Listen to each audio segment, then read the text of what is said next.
What's up, everybody? Welcome to the Mr. Straight Facts Show. I am Mr. Straight Facts. All right, we're going to get into today. Today, Donald Trump went on a pardon spree. And I'm being told it's been longer than today, but I guess it was a lot that just happened recently. We're going to go over some of these people that he pardoned. The first one we're going to go over. This is a trip, y'all. Now, let's get into it first. Let's get into it. This first person that he pardoned is this young guy right here. All right. His name is Ross.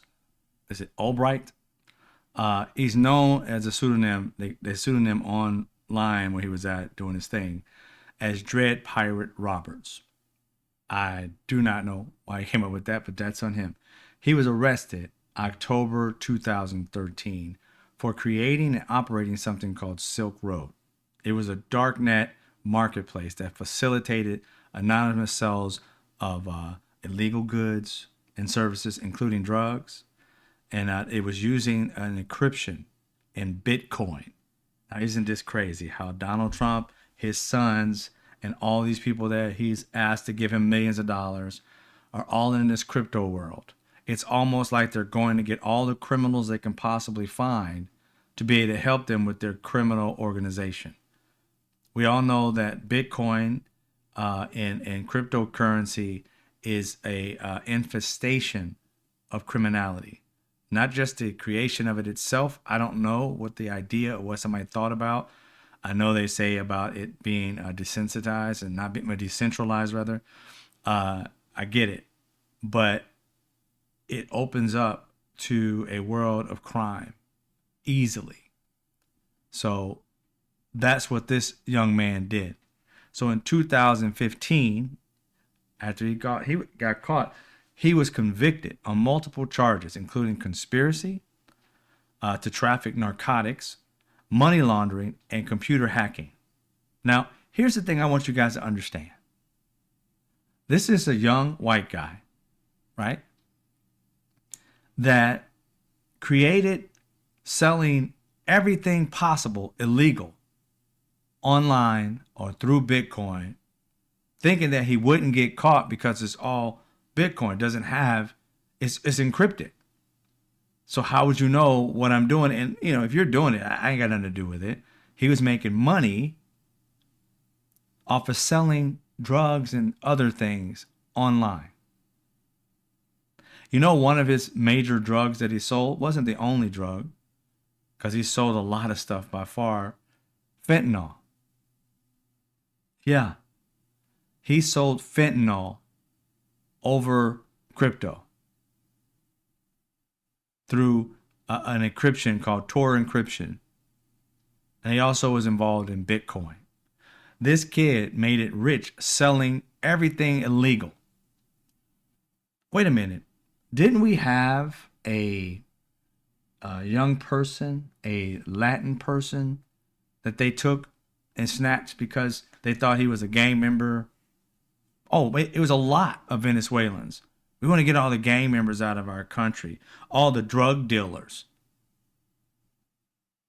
You're sending drug dealers to prisons in El Salvador, while at the same time pardoning, and not just a regular pardon, y'all. No. This man got a full and unconditional pardon. What does that mean? Well, he could go back to doing what he was doing. It'll be his first offense. It's not like it's going to attach to him ever again. He could get a weapon because he couldn't if he was a criminal before, but now he can. Complete pardon, like it never happened. Unconditional. You let this white kid out of prison or jail for doing horrendous crimes and making a crap load of money. It is understandably a fact, right, that this kid right here was making way more money than the regular drug dealer on the street.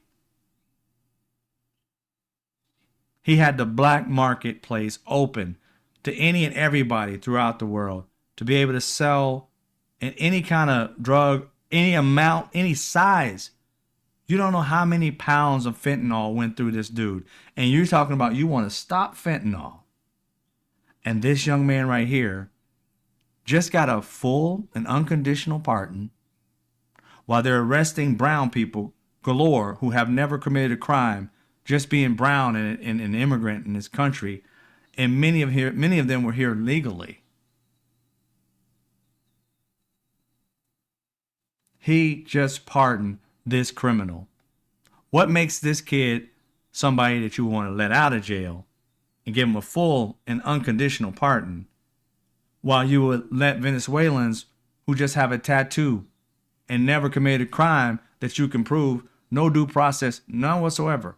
This man is letting criminals that look like you and me, mostly like him, but there are some who look like me, but it has to deal with how much money you got.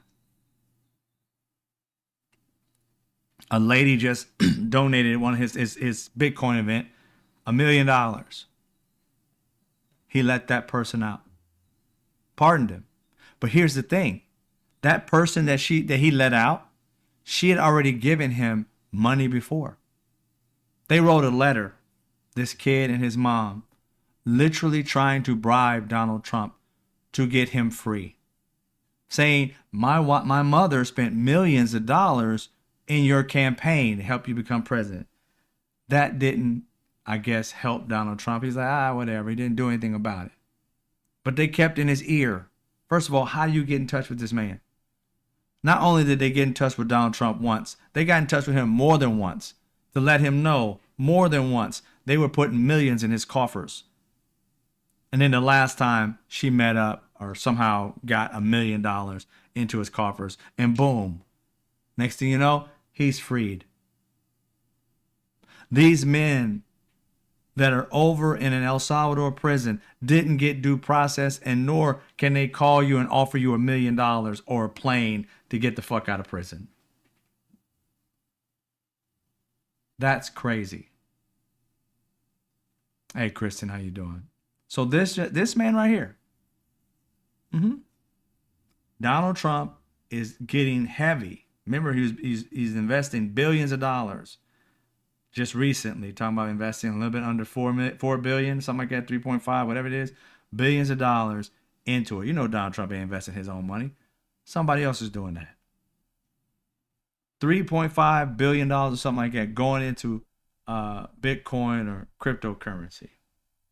And all of a sudden, here it is. One of the underground masters, young man of underground dark money, dark marketplace, dark web, gets released.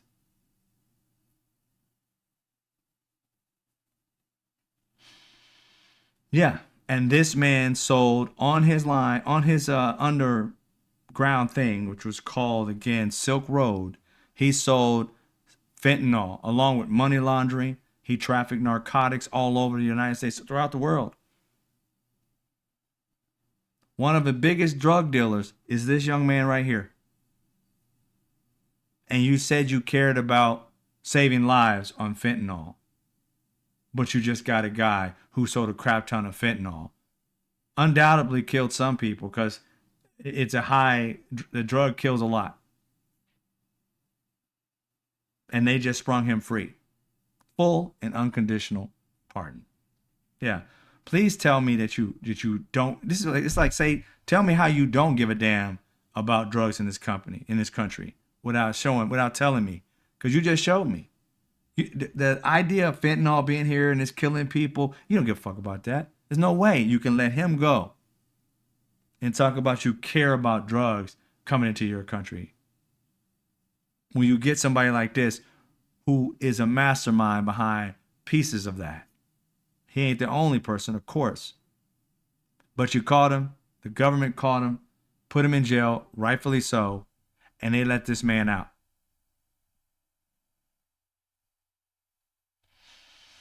All right, there is, let's see if we can get back to some more pardons that this man allowed. It's crazy how they allow this man to do what he did. But there's more. These individuals here.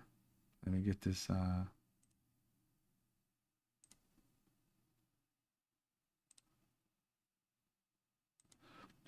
There you go. These individuals here. We're going to go through them a little bit. Carlos Watson, I'm sorry. He was a founder of something called, and a CEO of something like Ozzy Media. He's convicted of conspiracy to commit securities fraud. Same shit as Donald Trump. Conspiracy to commit wire fraud. Aggravated identity theft.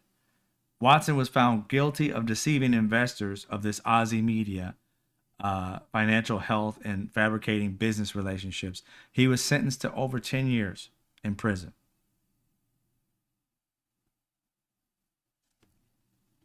This man did not spend one day in prison. He was literally just hours before he was scheduled to report to prison. Donald Trump pardoned him. I'm telling you, Congress, lawmakers, judges, follow the money. No worries, Kristen. Follow the money. He just let this man go free without spending a day in jail, and he committed so much fraud, it's ridiculous. I can understand people make mistakes and like, oh, this didn't work out, blah, blah, blah. It just didn't work out. No, they got into business to commit fraud. And as long as they still got money, they can pay their way out. That's messed up. Yes, it is. BitMEX. A few people in that were Arthur Hayes, Benjamin Dello, Samuel Reed, and Gregory Dreyer. These people violated the Bank Secrecy Act by failing to implement anti-money laundering and know your customer protocols as the cryptocurrency exchange BitMEX. All four of them received full pardons from Trump. Four people who were in the Bitcoin. Again, Donald Trump's going through Bitcoin. Just pay attention to see if any of these names, Arthur Hayes, Benjamin Dello, Samuel Reed, and Gregory Dwyer, check and see how many of them will be working for Donald Trump and doing the same criminal shit, but easily can get another pardon from Donald Trump. Remember, Donald Trump gave his cronies pardons more than once. So he's setting up a whole crime syndicate of people that it's going to be beholden to him. They're out of jail. They owe him. A lot of them are in the Bitcoin world. He's going to free them up to rob any and everybody. Because look at Donald Trump. He's doing that. He's robbing any and everybody. Now he's putting his team together to continue doing that.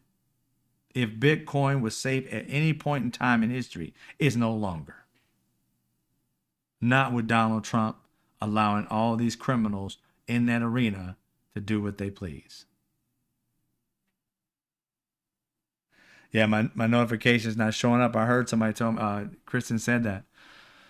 So that's BitMEX. I don't have any other control over than what I just, what I do, but I can look and research it though. The other person is Trevor Milton, founder and former CEO of Nikola Corporation. Securities fraud, same thing, Donald Trump. Wires fraud for misleading investors about the capabilities and readiness of his electric and hydrogen powered trucks. I don't know if y'all remember this. There's a video. I didn't put it up, but there's a video of this guy right here. He was basically pretending to be like he was a Elon Musk. He was getting these what do you call it? These semi vehicles. They were all electric, right? Or hydrogen powered or something. It was electric and hydrogen powered, I believe. Yeah, that's what it says. And these vehicles did not work. They shot promo videos to show you, like, look at it's cruising down the highway or whatever. They literally took this vehicle, right, and towed it to some degree up a hill because it didn't work. They towed it up a hill. right? And then when it was going downhill, they had drones and cameras and things ready just so when it pushed it down the hill and it was driving, brakes worked and everything like that, but the engine would work the damn. It was driving down the road looking like it was going smooth.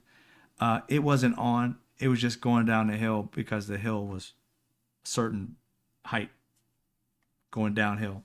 Shooting it like they driving and having a good time is the best. And their investors bought it till they found out it was a fraud. Everything they said it could do, it could not. This man had 4 years in prison. Donald Trump granted this person clemency and a full pardon. All you had to do was tell the truth. It doesn't work. We need more investments. We need to work on something. But even if it didn't work and wasn't going to work, then you should just let your investors know you tried. Tried, we failed. That's not fraud. That's investing in the future. And nobody knows the future until you try it. But this man continued to lie his way through it. Technology did not work. Never had a chance of working. They were just lying. Trump let that man go. Brian Kelsey, former Tennessee state senator, he was accused of conspiracy to defraud the United States and aiding and abetting the acceptance and excessive campaign contributions during the 2016 congressional campaign. Received 21 months in prison. Trump pardoned him 2 weeks into his sentence. He spent 2 weeks for committing a crime. You notice there's a lot that's the same with these people, is that they all have money, for one. There's no broke people in this thing about to get out. Like I said, follow the money. Because they had to have put money. I guarantee you, either they own a piece of Donald Trump's memes or they promised to buy it. Because I already know one, the one we showed before. Well, we haven't showed it yet. His mother paid $1 million on top of spending millions during Trump's campaign. They've been working on Trump for a while now. And Trump just opened up this week, started letting people out. Michelle Fiore, or Fiore, how do you say that? Former Las Vegas, I know some of y'all may remember her, city councilwoman in Nye County Justice of the Peace, right? She was convicted of wire fraud for misusing funds for a memorial statue honoring a slain police officer. She literally put up, let's say, a GoFundMe or some kind of funding platform to raise money for a fallen police officer who was slain, right? And she ended up taking parts of that money and having plastic surgery with it. Yep. And it wasn't the only thing. It's just one of the bigger things she did with that $70,000 was supposed to go for a dead police officer. You took the money of a dead police officer, and this guy they put in the office gave her a full pardon.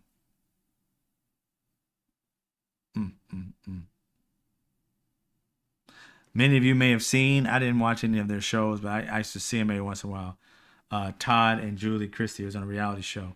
They had this extraordinary wealth or whatever, and their daughter was saying that they were railroaded and blah, blah, blah, right? Well, that's what you're supposed to say as a family member, not unless you hate your parents. But they were the Chrisleys knows best or something like that. Bank fraud, tax evasion. They weren't even paying their taxes and all that stuff. They was losing property and all this stuff like that, acting like they were still rich because of the show. And obstruction of justice for defrauding banks of over $30 million and concealing income from the IRS. The husband was sentenced to 12 years. The wife was sentenced to 7 years in prison. They both received full pardons from Trump. It's almost as if you got money, you can buy yourself out of crime. But what does that say to America or Americans? You can buy your way out of doing the most horrific things. The January 6 people, unalived officers, make no mistake about it, they didn't die that day, But had that event not happened, they wouldn't have took their own lives. Had they stayed their ass home, or at least stayed at the rally where it was originally at, instead of coming down, breaking windows, causing anxiety, beating police officers over the head, squishing them indoors, having a police officer go through the trauma of shooting and unaliving a woman, he had to have felt something, that because he wasn't coming to work that day to unalive a woman. He came to work just a normal day. But he had to save somebody's life because of a mob that had to have scared the shit out of all of them. They had to be checking, like, how many bullets I have. I can't get them all. This is the end of my life.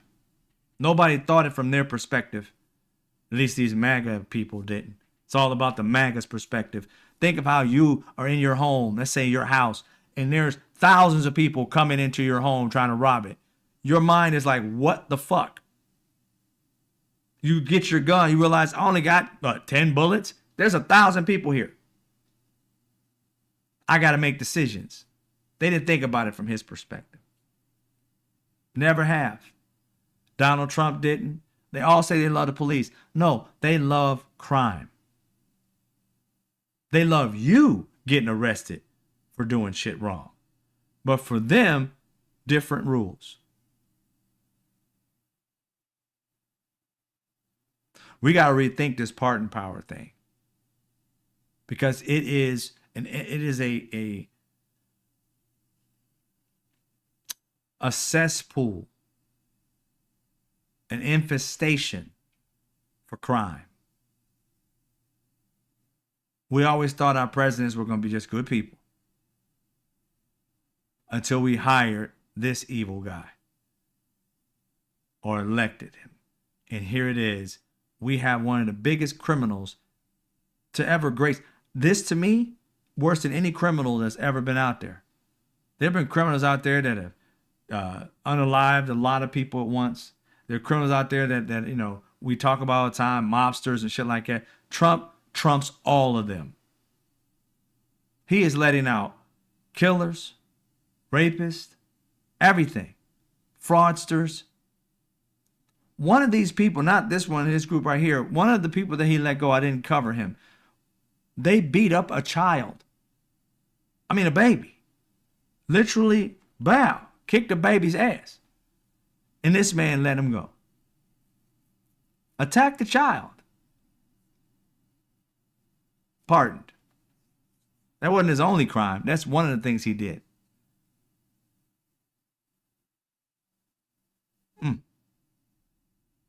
Michael Grimm, U.S. Representative in New York. Tax fraud for underreporting wages and revenue at a restaurant he owned. 8 months in prison served in 2015. Trump granted him a full pardon, taking him back to a zero-sum game. Now, he's like, I never did anything wrong. And even pardons, you're supposed to be guilty, right? But he lets you go. But you get a lot of your rights back that were gone before.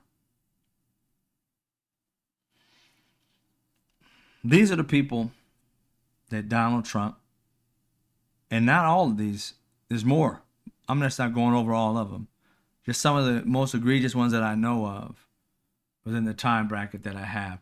This man is letting out criminals onto our streets and talking about he wants to get rid of criminals, but it looks like the only criminals that he's getting rid of are those who are poor, middle class.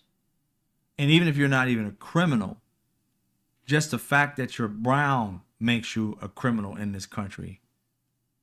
And he's doing it to poor white people, or even middle class white people who aren't originally from America. Not as much though.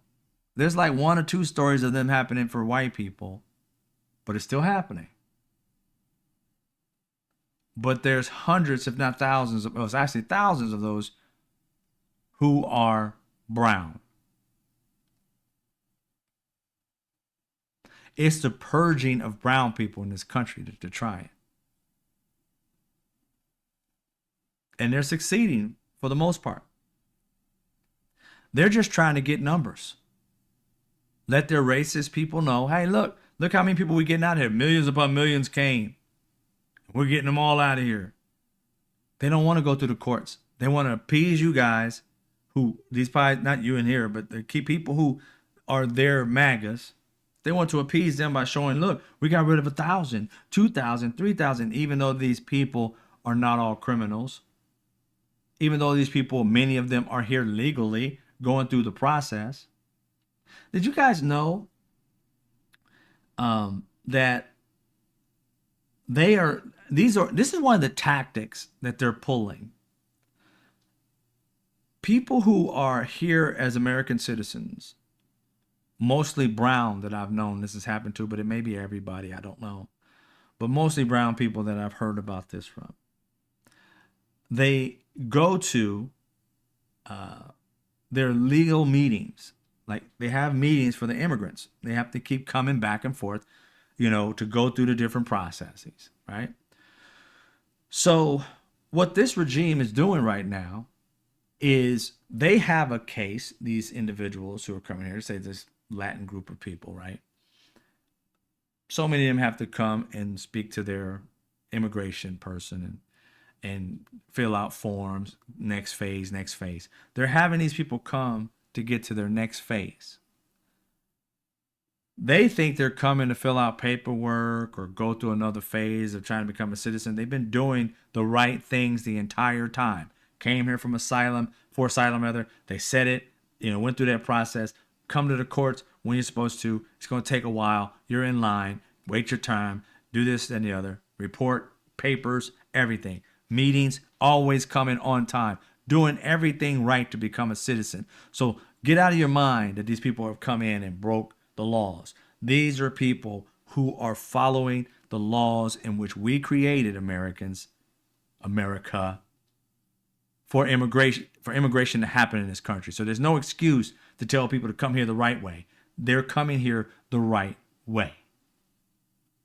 And in so doing, these ICE agents, these lawyers or prosecution people, I don't know how that particular system works, but the people they're supposed to come to that have these cases with them, the government is canceling the case completely.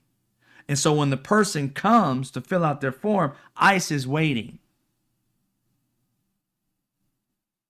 And they're like, here's my paperwork. I'm supposed to be here to do this. No, that case doesn't exist anymore. You got to start back over, so to speak. And right now you're illegal. And they throw them in some detention. Our country is doing that, y'all. Throwing out these people's cases they've had for years.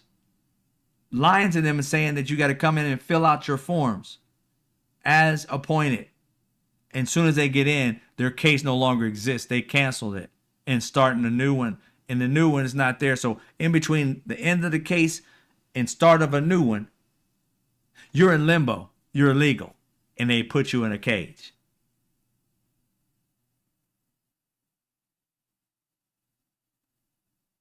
Evil. Evil. Do the right things. And while these people are following the laws, their only crime is being brown. Because he's letting out people like this who have money. See one black guy there, or is it Latin guy, I think it is, Latin and black. He's getting out. Best believe he paid money for it. He never spent a day in jail. Just before he's supposed to report, they gave this dude, he ended up getting freed. Never had to report in. It's horrific, y'all, to do something like that to human beings. And they did nothing wrong. They literally did everything right. And our people are doing their best to mess with people's lives. 100%. I don't get it.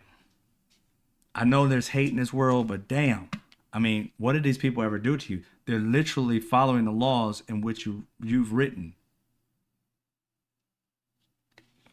The laws in which you've written, they're following them, and you're still, so there is no justification, because at first we was only talking about drugs, people who were bringing fentanyl over, and raping and killing and beating our women and so forth. That's what you had everybody afraid of. Now you realize, wow, there really aren't that many immigrant criminals. Let's just broaden it to just being immigrants. They haven't found a crime yet, y'all. You got to have at least a crime that they did. There hasn't been one complaint as to what crime they've committed. And Americans, we got to stop sitting here. I mean, I understand we're divisive on some things, but we got to stop like throwing people under the bus because they're of another culture or they're from another place. It's not, it doesn't make any sense.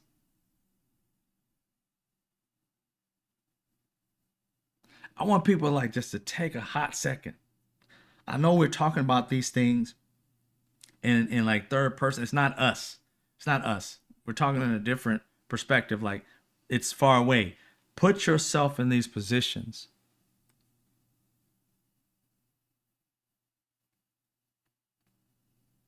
Don't think it can't happen to you. It can. When you're in a regime that is doing this without justification for it, just anger at a particular group of people, that's it. You're angry at a group of people and you're willing to destroy their lives for it.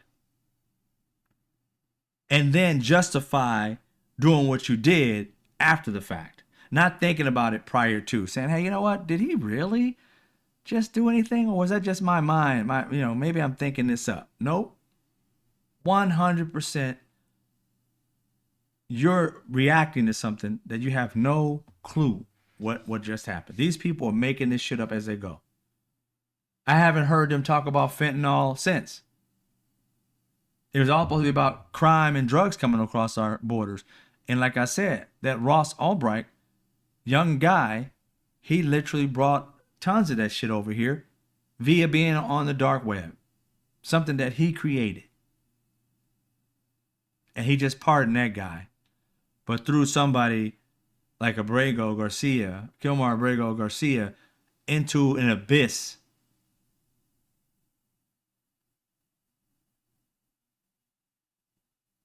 Just like they did George Floyd. After George Floyd was killed that day, how many Americans looked into George Floyd's life but never looked into the guy's life who killed him? Never looked at it both sides. Nothing.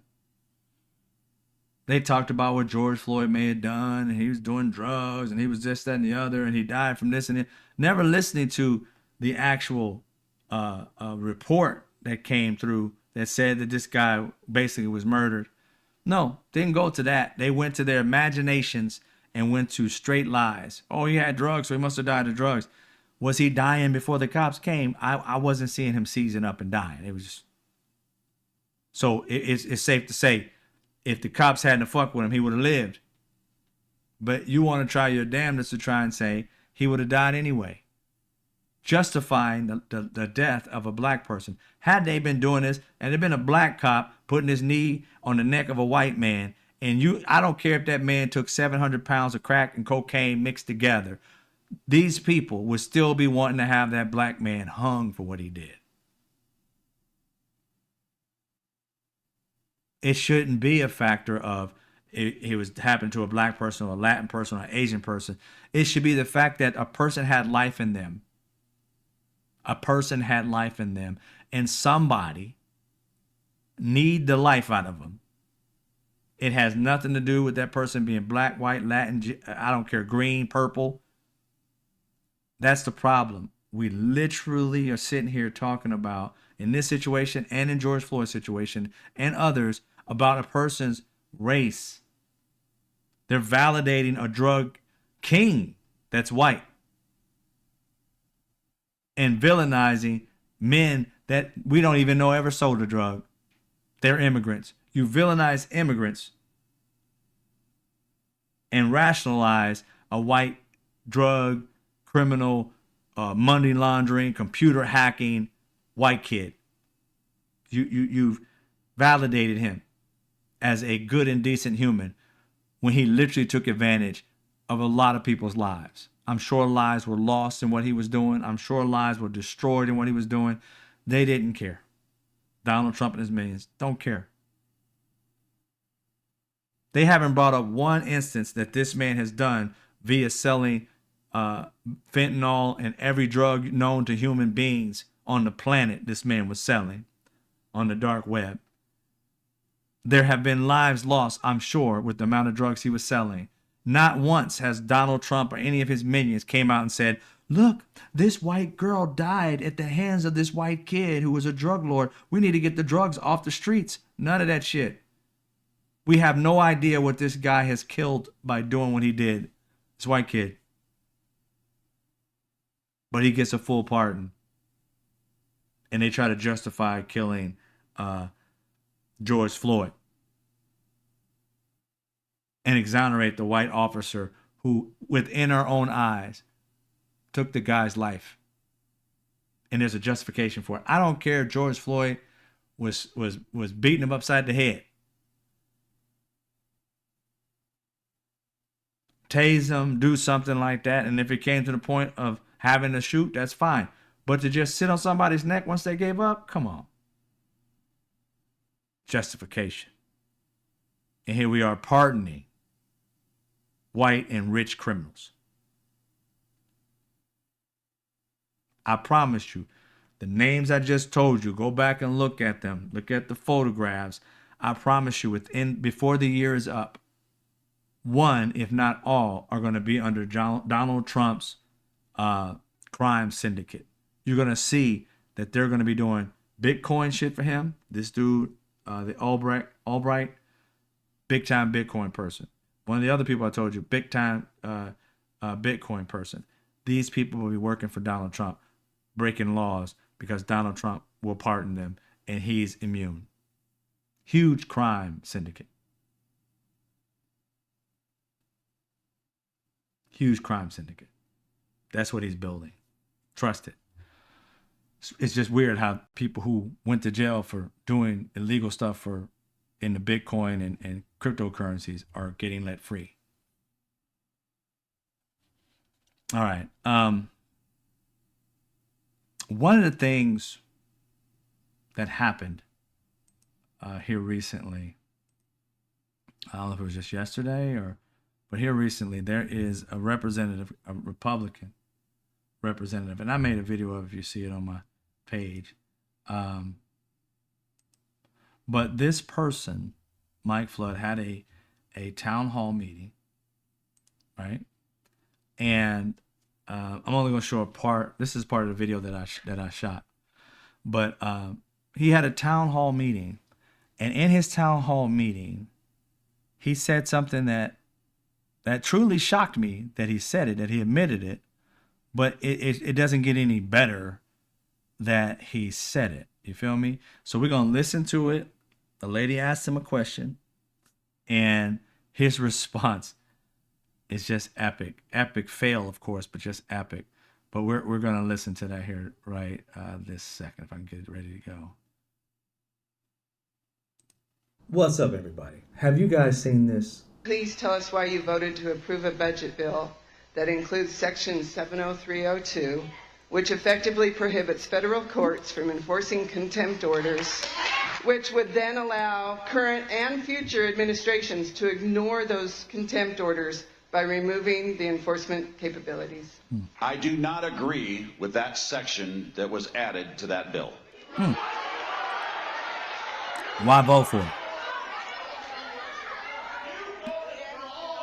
I will tell you this. I believe in the rule of law. I've taken an oath as an attorney. I've taken an oath as a state senator. I've taken an oath as a member of Congress. And I support our court system. And I do believe that the federal district courts, when issuing an injunction, should have legal effect. In fact, I relied upon that when the Biden administration was in place. The federal courts did a tremendous amount of good work. This provision was unknown to me when I voted for the bill. So, yeah. So here's the thing. You don't know. You had one job, bruh. The lady in the audience, she has a job. I'm sure she has a family. I didn't check how seasoned she was. She may have grandchildren. And she found the time to read. She's not getting paid to read that bill. You are. Not only are you paid to read that bill, you have staffers that are also supposed to read that bill for you and to come to you and say, hey, but not even that. The idea that the Democrats and the Republicans had to come together and have a quote unquote debate about it. And Democrats brought it up more than once. There are videos out there with many people asking about that provision. There's one with James Comer. I forgot the lady's name who was a representative. She asked, where's the provision at? And he told her, you have the wrong understanding of this bill.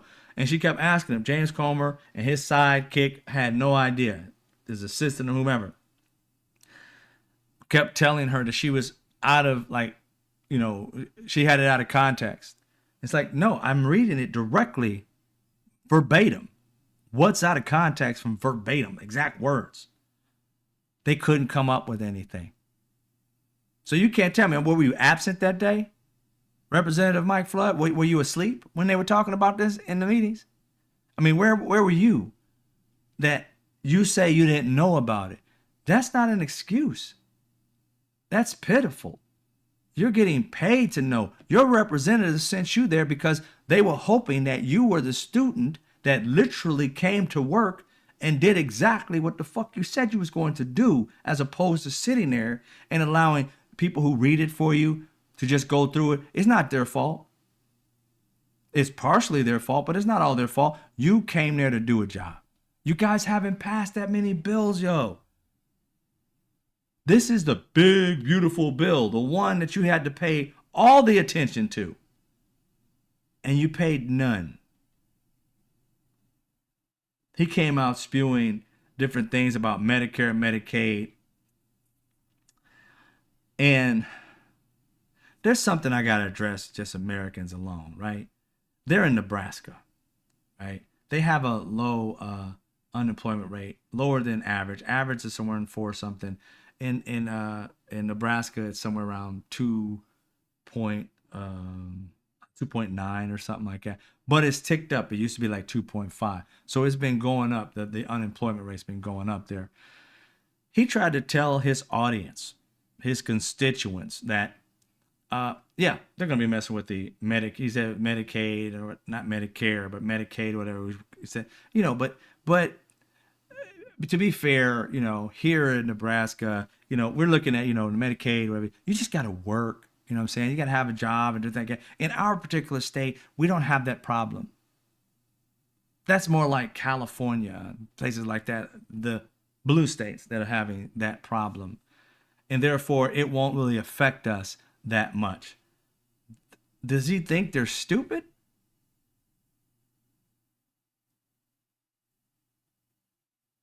Does he think they're stupid? Because I'm trying to figure out. Thank you, DJ, for a donation. I'm trying to figure out how on earth can you literally say that it's not going to affect you guys as much? Do you understand that unemployment goes up and down, up and down? Like right now, his unemployment in that state has gone up, has ticked up. And as Donald Trump continues to mess with the economy, and if these things go into place, many of your people are going to be unemployed. Therefore, not having Medicaid or Medicare is going to be a rough ride for the people. You can't go off how the economy is going now. You got to peek into the future based upon the bills that you guys are passing to determine what it's going to be like. You can't say what's going on right now is indicative of what's going to go in the future. You're changing too many parameters for the past to be a determining factor because you don't have anything like what you're building right now. This bill is going to add estimated. Here's the thing when people understand estimated. There's a chance that it might be less, but it's more than likely going to be more. And right now, the estimate is $4 trillion added on to the deficit. Excuse me, but wasn't Doge, this whole disruptive thing was supposed to be about cutting a deficit by $2 trillion? And you're going to double that? Hello, if you was going to get what you said you was going to get with Doge, you would have got $2 trillion, which you said you was going to be able to give basically in tax cuts back because we saved so much money. But you're talking about writing a bill that's going to give $4 trillion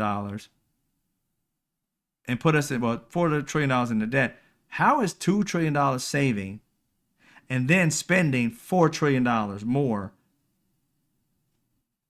That means you're still $2 trillion under. How is that fiscally conservative?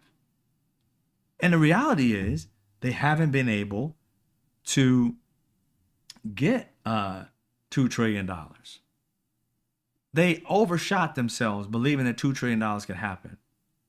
Elon Musk, you can go out and find out. I don't like to do, but you can go ahead and find the video out there that Elon Musk was out in these streets, some media streets, talking to some guy who was kind of capitulating to him, but was saying, I thought Doge was supposed to be cutting money. He said, yes, Elon Musk is against this bill.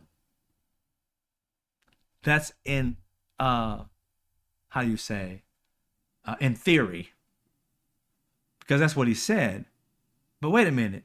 When Elon Musk really wants something, like he didn't want this bill to pass at all, wouldn't Elon Musk have put trillions, or not trillions, but millions, if not tens, maybe even 100 million behind telling them, do not vote for it? He tried to elect people by spending hundreds of millions of dollars, giving $1 million away. And you tell me that you saw this bill coming and you're the head of Doge and you don't like it, but you did nothing to try and stop it?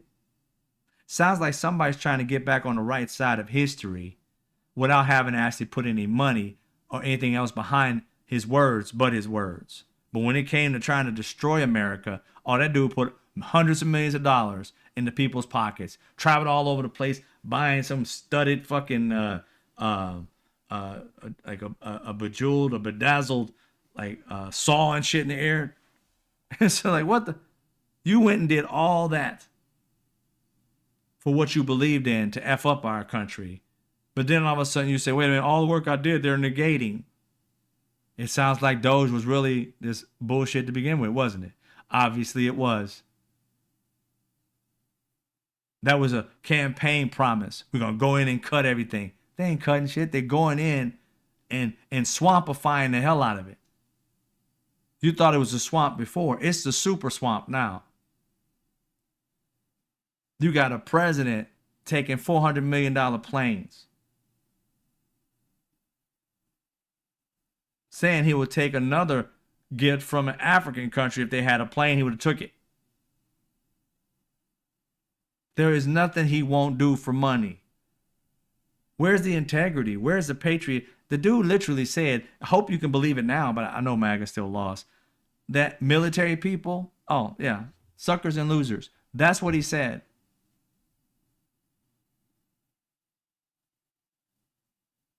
This man on Memorial Day sent out a message, Happy Memorial Day, and then went on a tirade talking shit. The military and the men who died for this country got Happy Memorial Day.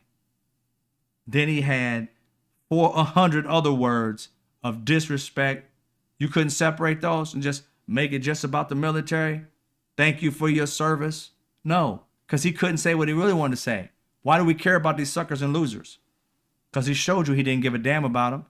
Didn't say nothing about, we love the military, thank you for your service. None of that. Happy Memorial Day, boom, all out, talking shit about everybody else.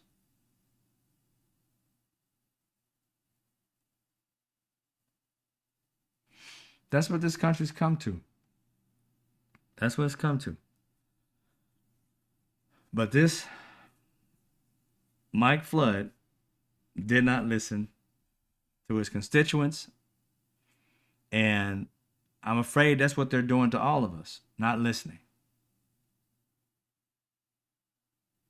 Because if they were, they would have known that we didn't want none of this crap, the majority of us. It was the racist, the ignorant, the grifters, all the negative people in this world, in the United States at least. They enjoy this because they don't like goody two-shoe people. They don't like people who do right by people. They want to be those people who F everybody over and smile and laugh because their lives are filled with shit entirely. And therefore, when we have a good life or good time or a good family, they want it destroyed. It's competition. I wanted to talk to you guys about, like, you ever take time to think about how often we're divided over stupid stuff. Americans, humans, divided over stupid things. Think about it for a second. You may live in Atlanta. I live in California. These people live in Nebraska. We've been separated by red and blue states for government's sake, for trying to win things. But don't we all go to work, come back home, love our TV shows? There are no red and blue shows. There's just interesting and entertaining shows that we've all either seen or find. You're interested in country, whatever it may be. Other person's in rock. Another person may be in jazz or blues or basketball, football. You might like, crochet. That's just things that we like.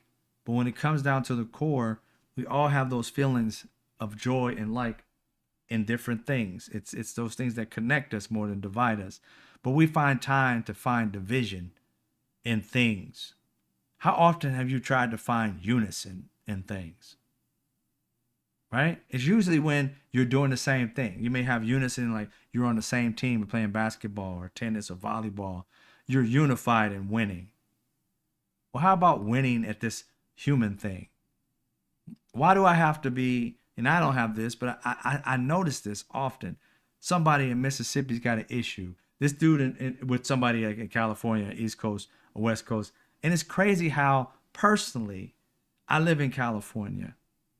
And I rarely hear Californians disrespecting the South, the East, the West, the red or blue based off just being red or blue.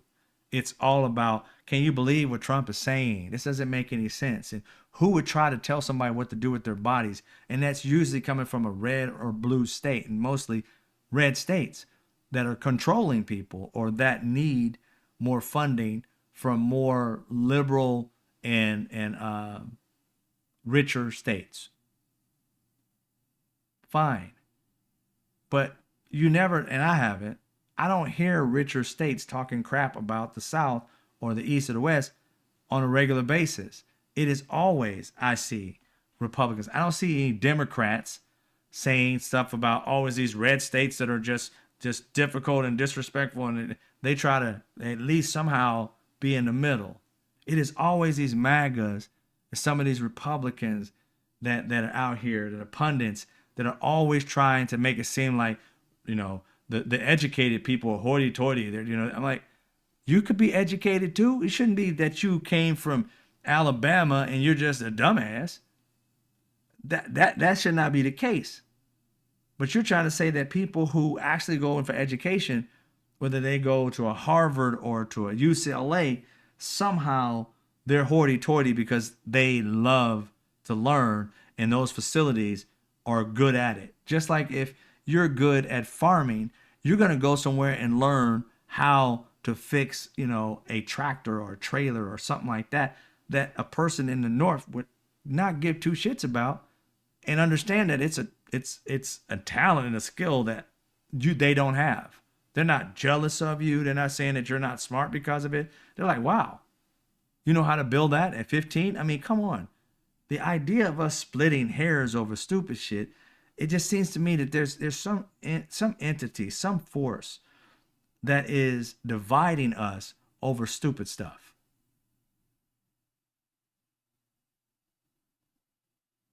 And to me, it sounds like either jealousy or, you know, I remember growing up, a lot of my family's from Mississippi.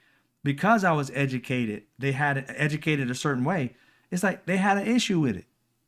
Like I'm learning something that I shouldn't learn. I'm like, what are you, a slave? What are you talking about? Something I shouldn't learn? It's ridiculous. And that type of division, it runs not only in cultures, it runs in families.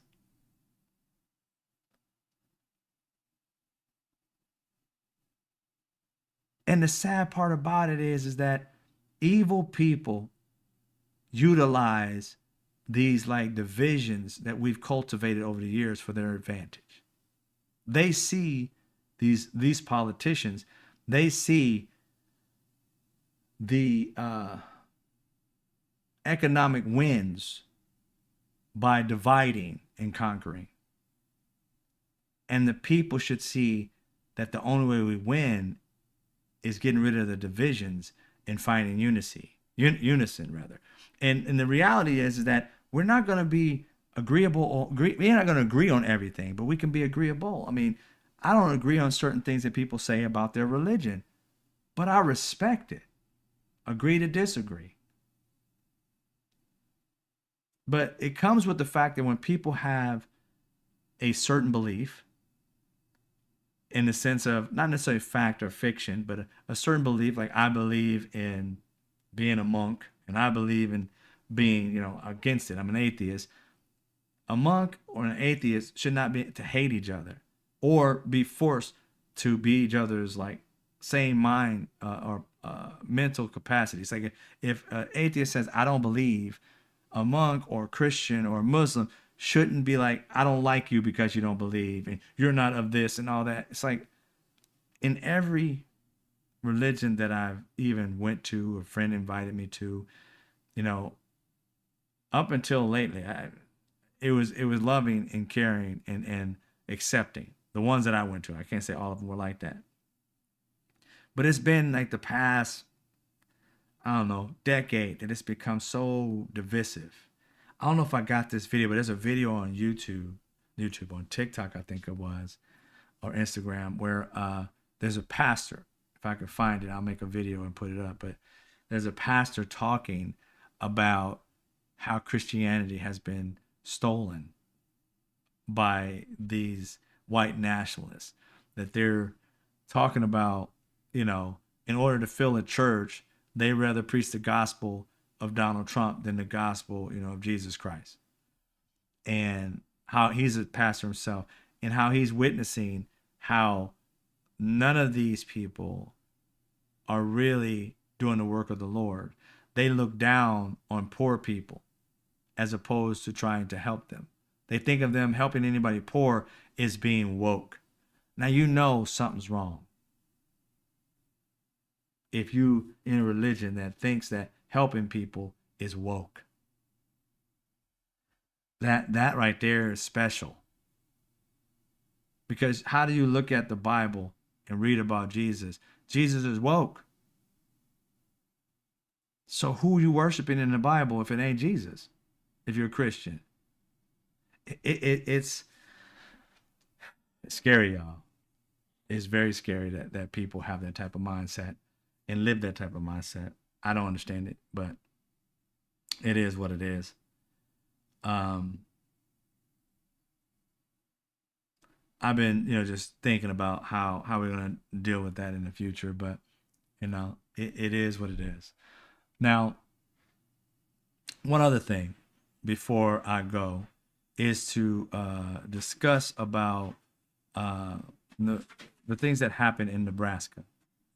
And in Nebraska, their government, we all heard about them saying that their government was going to go bankrupt, all that. So I was digging into that to kind of find out more about what it was that they were saying that, Nebraska was going to go broke.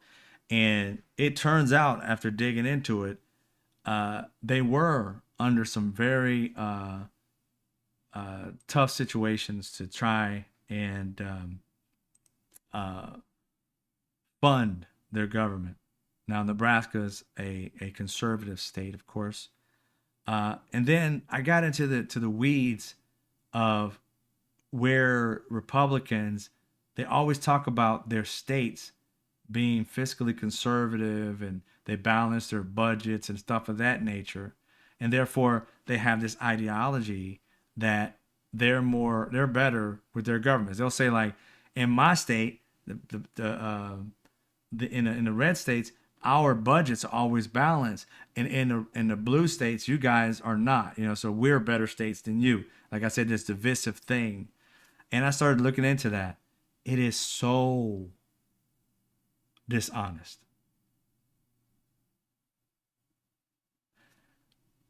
We all know that the wealthier states in the United States are liberal states. New York, Los Angeles, things of that nature. They're mostly liberal states, right? Those are just two on the ends of the spectrum, of both ends of the United States. And you start to look at the Republican or conservative states, and you start to find a pattern. They have a strategy within their governments. And we're going to speak about Nebraska, but this goes for a lot of these Republican states, because from the outside looking in, their statements are true. And you start to say, wait a minute, you got something there, that you're somehow fiscally conservative. Because what happened is, just like Nebraska, many red states have this, they passed a law that their budgets have always got to be balanced. They can never have a deficit. Starting a year out, whenever they do their budgets, they can never have a deficit. They always got to have it paid for. And that's what they do every year. So it appears from the outside looking in that they balance their budgets and do everything again, because by law they have to. But how do they do it? They've made it that it's not illegal. They don't borrow money from banks or from other countries just yet, but they don't do that. So how do they do it? It's like, wow, I said, this sounds really good. At least I thought, that sounds pretty good. Let me see, how do they do this? In these red states, the citizens who live there don't know this. It's not a situation where they report this, but it's like hidden in plain sight. You can go do your homework and find it, but it's not something they promote. And it's the same kind of thing that the federal government does, that we talked about before with Social Security. What they do is that every year, just about, their budgets are not balanced. That's why we just heard that they were going to go bankrupt. And then all of a sudden, it's like, no, it's not going to go bankrupt. Everything's fine. I'm like, what the fuck just happened? Because they have over a 1.1, I think, million dollar surplus, something of that nature. But they had to raise over $1 billion, which left them in a surplus. How did they get this money that they did not have? Well, most people didn't know this. I had to do the research on it. They got this money by literally borrowing it from programs within their state. Now, I told you how they did Social Security. The reason why Social Security is like having issues is because a bunch of IOUs was taken out, right? Just so that these people could have the funds to make their budget like it was balanced. That's what these states are doing. The red states, and I can't say blue states may be doing it as well, but they're not the ones who's professing fiscal conservatism. I haven't seen it from them. But this is exactly what Nebraska is doing. They took, and I'm about to get the actual numbers. I got it here right now. I wanted to get it for you. And like I said, the citizens have no clue. But they're taking hundreds, if not of millions of dollars. We're going to get back to it in a second. $1.1 billion. I got it. Okay, here we go. They were in debt, some 432 million or something like that, and they were just talking about they was going to go bankrupt. And a lot of people on TikTok were talking about that and so forth. Well, what they do is they reallocate funds. They reallocate funds. So they have a teacher's cash fund, right? They have a reserve fund. Excuse me, had to sneeze. They have all these different, they have a rainy day fund, a minimum reserve requirement that they take 3% of reserve for cushions or some kind of fiscal shortfalls. Excuse me. So whenever they have somewhat of a surplus, they put money into these funds, educational funds, all that. And so they just recently were under as far as their budget. And by law, they have to have a balanced budget so that it looks like they're doing the right things. They're robbing Peter to pay Paul. These funds are allocated to the school districts for like property tax relief. They took, and for fiscal year 25, 26, they took $780 million. They transferred out of that account. That's for the school districts, the property tax relief credit fund. And for the 26, 27, they took out $808 million. For the property tax credit fund, credit relief fund, it's a different one. This is just property tax, not school district property tax. They took out $422 million for 25-26 fiscal year. And for the 26-27 fiscal year, they took out $442 million. To balance a budget in which, I'm sorry, but if you are fiscally conservative, within the money that you get to run the country, you should only spend what the hell you make. That's what fiscal conservative is. Tapping into other accounts, weakening those departments.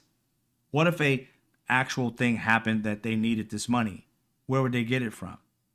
Your account for running the country is tapped out. You had to borrow to do it. So you're not in surplus. So that department, which had enough to prepare for themselves, they were fiscally conservative. They had this extra money sitting there for a rainy day, and you took it. The state took it to make it look like we're doing a job. Well, how about you do the damn job? I can understand getting a rainy day fund for catastrophes. You have tornadoes. You have other things. I get it. But to run your country on the regular, just say no to some things. How about that?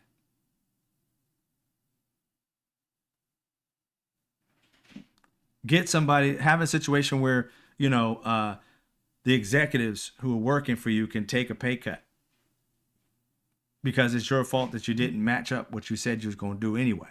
How about that? Worst comes to worst, you have to raise taxes because the country is spending more, or state rather is spending more, then raise the taxes. I know it's painful, but it is being fiscally conservative.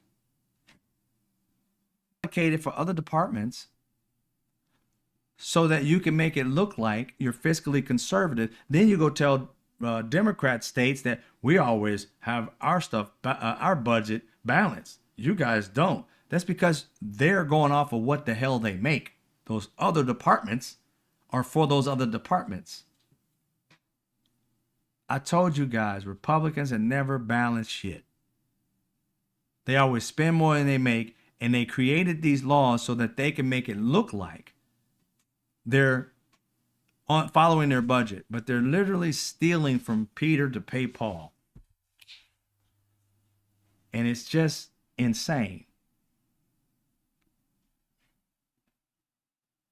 that they would have people believe. You guys still hear me?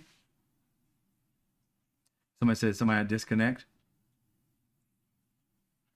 Oh, you're good now. Okay, good. So it's insane, but they made it legal, y'all. It's legal for them to do that now. Before they did it, they made it a law that they can be able to basically rob Peter to pay Paul, and it's a legal thing. But how do you claim being fiscally conservative when you came up with a law that will always make you look like you're doing the right things, even when you're overspending in areas you shouldn't be overspending in. It's like, look, if you're going to say that you are fiscally conservative, please be fiscally conservative. You're going to have to say no to some things. People may get pissed off. But the reality is, look at the bank account, look at the surplus that you may have. And I have no problem with you creating a fund just for the government to have a rainy day fund.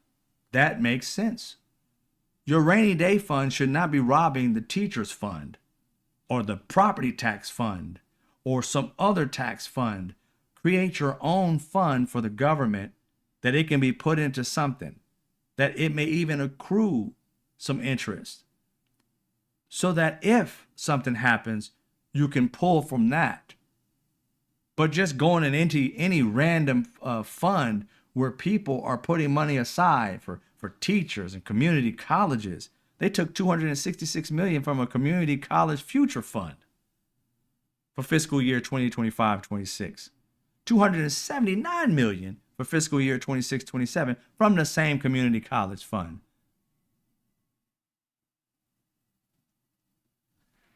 Tax credit relief fund. I mean, they are robbing Peter to pay Paul, and they've made it legal, just like they made it legal to take money out of our Social Security and attach it to the budget so that they can make their budget look like it matched up. It's the exact same thing.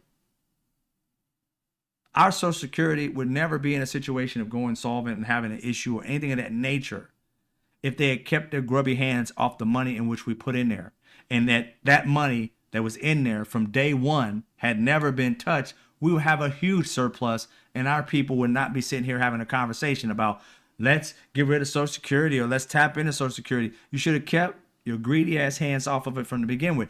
Americans did not work all these years since this thing started, like 1934, 35, something like that. Ever since this thing started, we should have that, all of that money in there except for what had to be paid out to people, and it would not be a problem. The only reason Social Security has had issues is because we got crooked politicians that made it legal to take some of that money out and give us IOUs. If you're not running your books right, if you can't figure out when all this money coming in, you can't figure out to cut some shit out so therefore you can get what you pay, get what you actually what you have or pay what you have, then you're going to always run on a surplus, which is going to be a deficit for everybody else.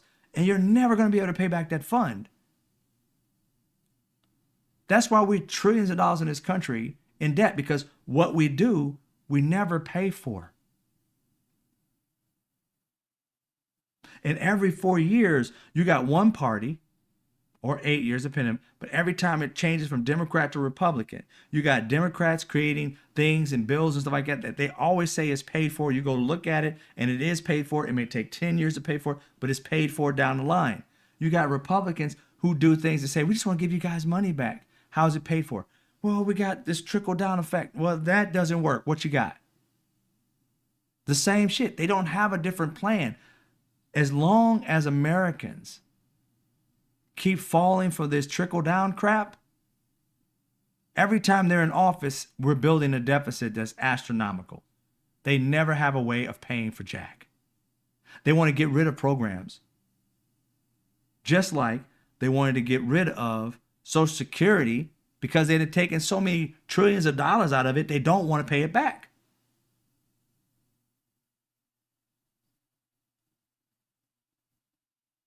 That's the same thing that they're doing with Medicare, Medicaid. They do not want to fund this thing because they want that money for themselves. Greed. I'm like, dude, you're rich already. The fuck is wrong with y'all? If anybody should be getting these subsidies to do something, it should be the middle class Americans, the poor Americans who have the gumption to want to be something better in life. Those are the ones you should be giving subsidies to so they can start things like this and build wealth in this country. You have obtained the American dream, millionaires and billionaires.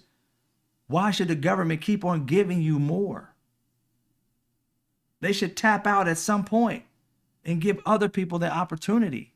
Can't keep giving them millions and hundreds of millions of dollars of subsidies to do shit that any human being can do if they had money or a backer. Come on, man. This country's got to be better than that.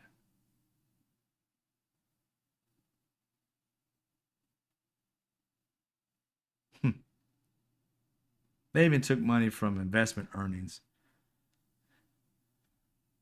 This being Nebraska. So they ended up saying, we got, after robbing all those people of their money, oh, we're no longer at a deficit. We have a $1.1 billion figure now. So we're good.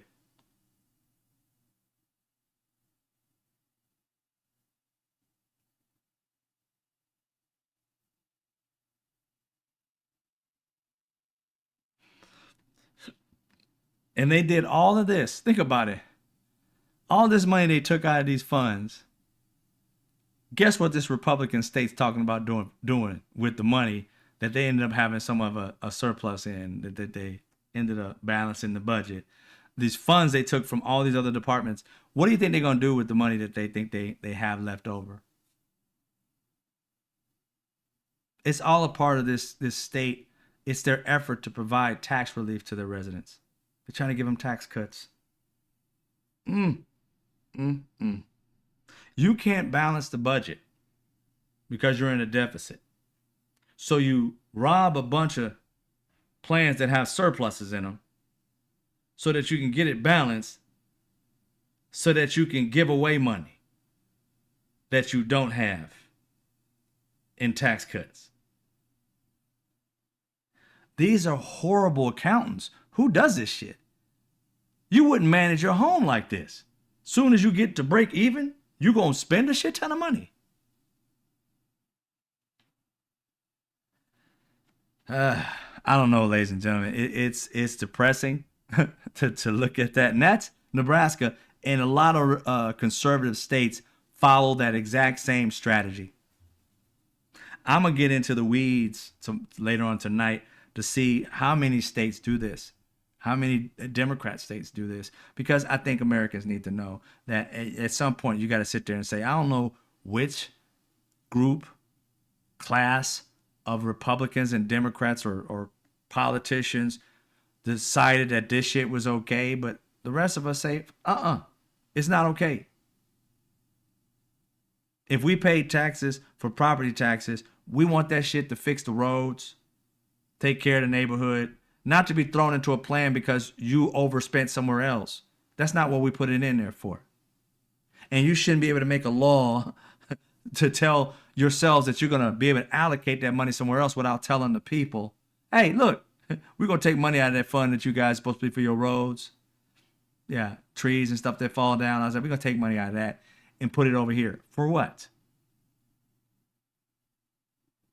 That has a fund for itself. And if you're overspending it, then tighten your belt strip. You know what I'm saying? Tighten it up. Don't go robbing everybody else because you can't, in this department, handle your business. And Americans need to know and be able to vote on you stealing money from departments in which they put money in. It makes no sense. If a natural disaster happens, where are the reserves coming from if you done robbed all the reserves to balance the budget every year?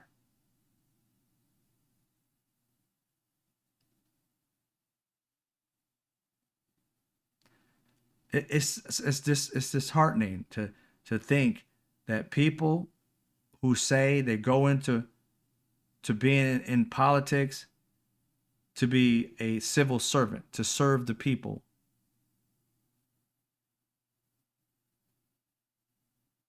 and it looks like you don't give a shit about the people. Because if you did, you would see this and be like, screaming at the top of your lungs, something's got to change. But you're seeing this corruptness become legal.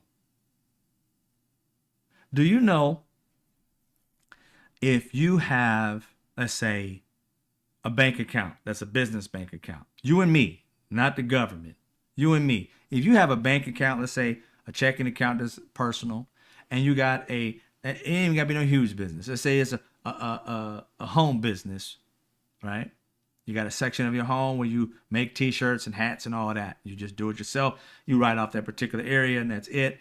When you have those two checking accounts, a personal rather, and a business, you can't switch money between these two at all. Personal and business have to be separate. You can't go borrow from this and pay this one. You can take from your personal and invest in this one, but the business can't go and put money in you unless it's paying you for work or employing you some way or another. That could be considered fraud. And this government, Nebraska, even federal with Social Security, just went and sent us out like, oh, we make the laws over here. Okay. That is illegal for you to do, but we're going to create it so that we're not doing anything illegal if we do the same thing with larger amounts of money that are the people's money. You're not held to that standard, which it should be a higher standard than what the average person is held to, because you're entrusted with millions of people's money. Hundreds of thousands, depending on how big you are, of their money. And you go and make laws in the heat of the night, in the dead of night, or over decades that literally give you immunity to literally steal their money from other departments and put it in a place in which you overspend. All while calling yourself fiscally conservative.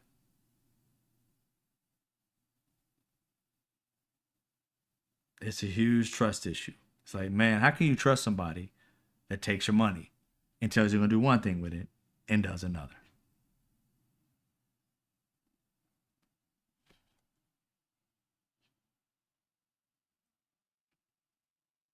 I appreciate you guys, being here. I see you, Kristen. I appreciate you. Going through all the people who are members. And those who came here. I think Kristen's the only member that I see right now. Oh no, DJ's here. She was here. I don't know if she's still here. Hey DJ, appreciate you.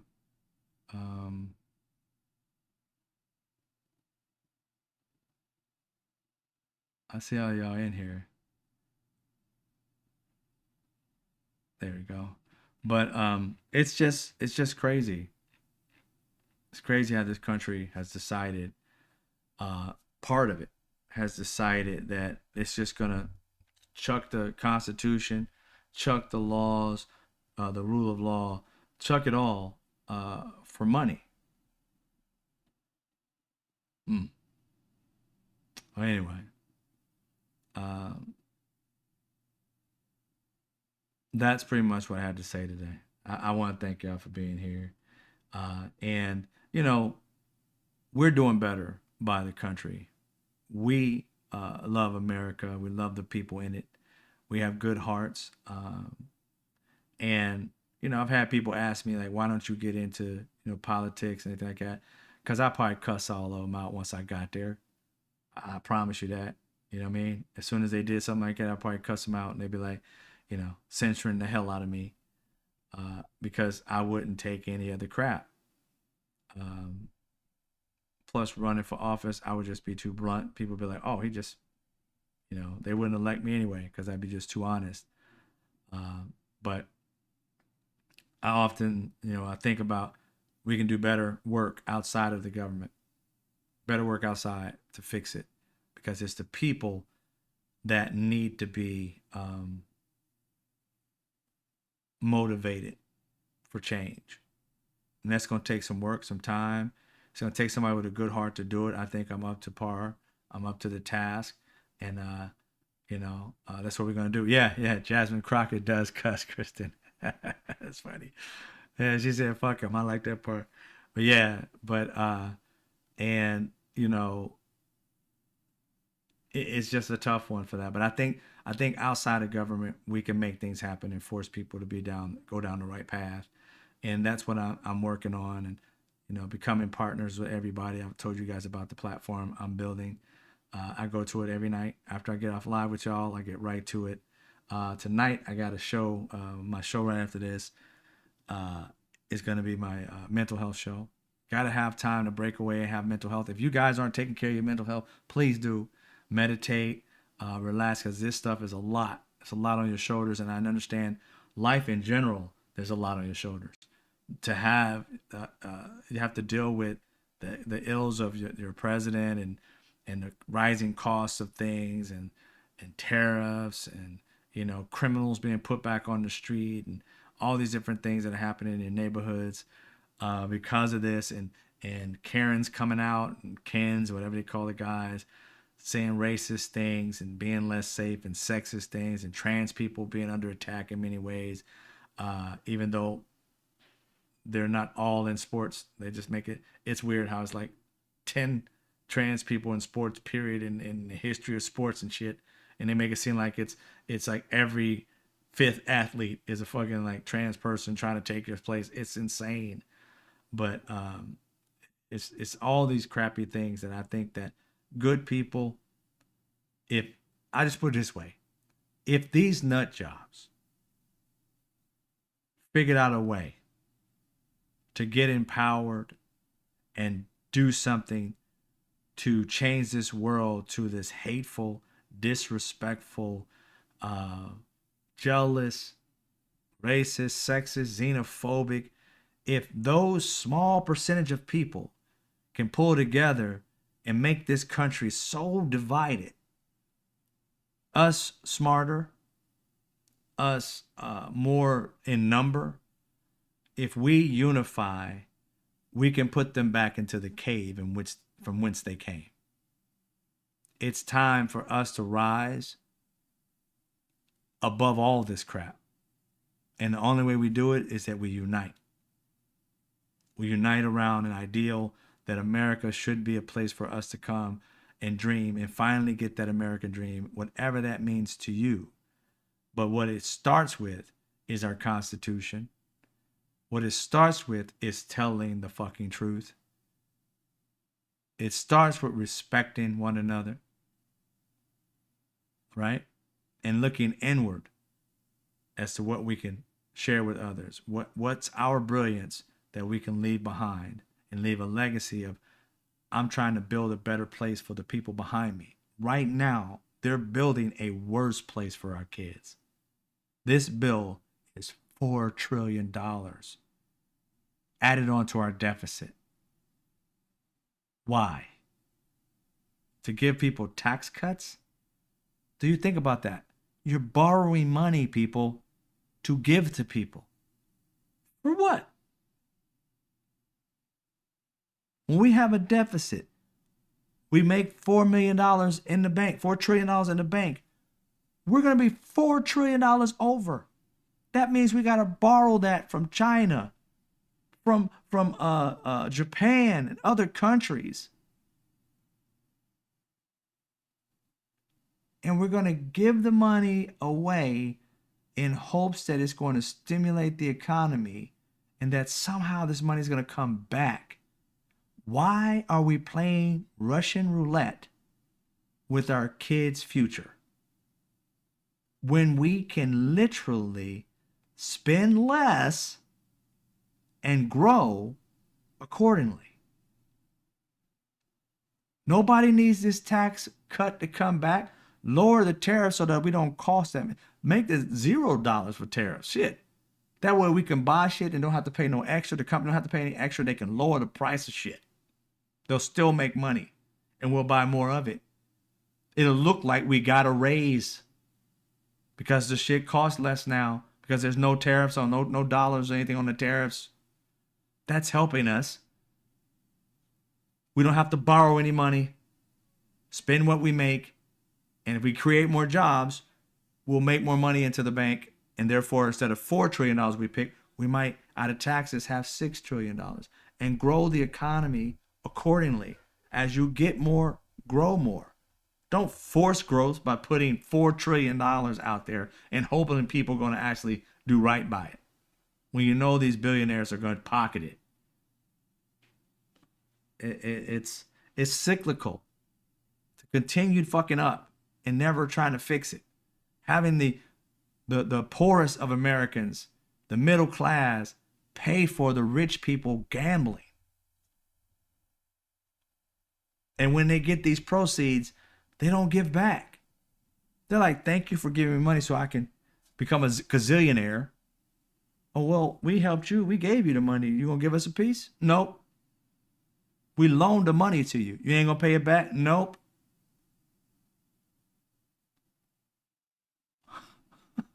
Crazy, y'all. That's how this country's working. And we got to fix it. The people. We the people can fix that. Thank you again, DJ. I appreciate the donation.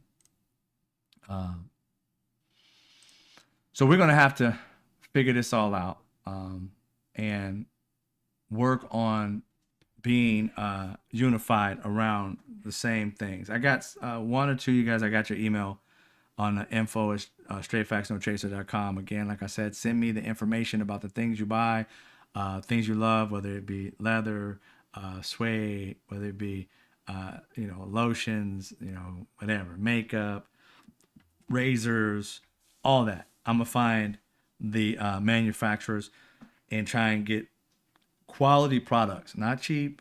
They're going to be cheap for us to buy, but the products have to be quality. We'll test them out. And if we like them, then those are the ones we'll start putting into the stores and things like that, so that people can buy them that are quality, the things that you've approved, and get it cheaper than what the billionaires are selling it to us, and actually make profit as we shop. So therefore, we can end poverty. We can create, even if you have little money, be able to create a 401k through this whole process. And all it is living within your budget. We're going to be fiscally, ain't gonna be no this, fiscally conservative, and show them how it really works with capitalism that cares. All right. So info at straightfactsnochaser.com. Thank you, Kristen. She says she's gonna do it this week when she shops. Perfect. So write stuff like that. Give me an email. I'll definitely go look for a better product or exact same product or whatever it may be, a white label. I don't care if it's made in the United States or overseas, as long as we can get it like white label without the name on it, and therefore cheaper, and then be able to make profit every time we shop. It's a we thing, not a me thing. You'll notice that that's me. That's who I am. I'm a we thing, not a me thing. And I love that, because who wants to rise by themselves? If you see somebody who wants to just rise by themselves, I'll show you an arrogant, you know what, but selfish, you know what, too. I have no problem with people having self first. I understand that. But the idea of never thinking about anybody else, that sucks. So anyway, I want to thank you guys for being here. Much love to y'all. If you do the meditation thing, we watch the documentary, I'm on YouTube as Mr. Straight Facts 23. You can see me there. Otherwise, we're going to do what we always do. Come back and tell the truth, and share it, and always, share, and at the end, care. I don't know where I'm coming up with these rhymes, but share and care. So you'll see me sharing and going through all the emotions, because I'm passionate about making the world a better place for all of us. It's not just for me, it's for all of us. I want my kids, your kids, all of us. And we need to change that. They're hitting you with 30% Earthkeeper on your tariffs, on your imports. Yeah, that's what's happening. But we going to figure something out, bro. Trust me. I'm working on it. We'll work on it. It's not going to be a me thing. When we have these meetings, everybody's going to have to put their input. We're building this together. It may be my vision, but it's a we thing. So it's all in the family. We're all going to be adding to it to make it stronger, to make it better, so that it can't be broken. We're going to have it tight. And, all of us above board, no laws being broken, nothing. They're not going to destroy what America and Americans want. And that is the real American dream. And we're going to exclude the billionaires and include good people. All right. You guys have a good night. Be safe. And I'll see you when I see you.